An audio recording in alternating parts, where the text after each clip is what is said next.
Well, I think as a sort of general principle of law enforcement, then we would hope that if you wouldn't have the state intruding overly on your life. So I don't necessarily think there's anything wrong in principle with what you said, but the concern here is that this legislation will be misused to prevent people having freedom of speech and to allow the government to take down content that they find objectionable for whatever purpose that might mean, not because necessarily it's unlawful or criminal, or at least by our definitions, by Western definitions.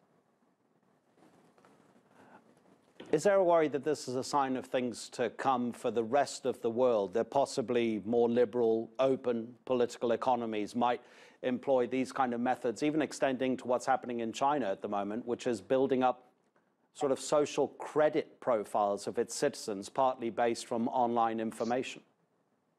So I think it shows that we might see a more balkanized internet. So China has more or less recreated the external internet internally, and like you say, is using it for various means, like the social credit scoring. And I think we might see that countries that desire to have more control over the internet put more barriers between the sort of open internet, as we might think about it, and their citizens. So in this case, they are requiring that all information about the people who use the internet is stored in Vietnam, and that countries like Facebook and Google, if they want to provide services in Vietnam, have a business registered in Vietnam and a physical location as well. And this is presumably because right now, if the Vietnamese government tries to get somebody taken down on Facebook or tries to get information from Facebook, they just don't get very far because they have no presence in the country, and hence they're not in any way beholden to local law. Does the criticism from advocates of internet freedoms in the EU and the United States, does it make any difference to the Taiwan government? And what about the people who live there? What can you do if your government imposes these kind of laws?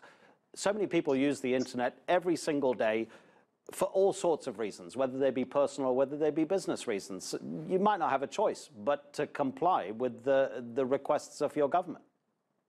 Yeah, absolutely. I mean, I'm sure, I doubt there's much that anybody will say that will make that much difference. The Vietnamese government obviously can implement whichever legislation it likes, unless the EU or the US want to impose sanctions or do something like that, which I suspect they probably wouldn't want to go that far.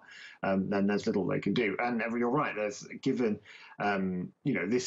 This has become a problem for the Vietnamese government because of the explosion of internet services and the volumes of people using them. So I suspect people will continue to do so.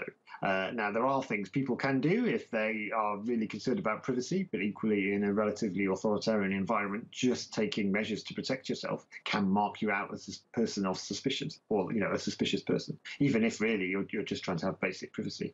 So for most Vietnamese users, there probably isn't a great deal they can do about it. They might want to consider quite how open they are about criticizing their government online, and there probably isn't much else they can do.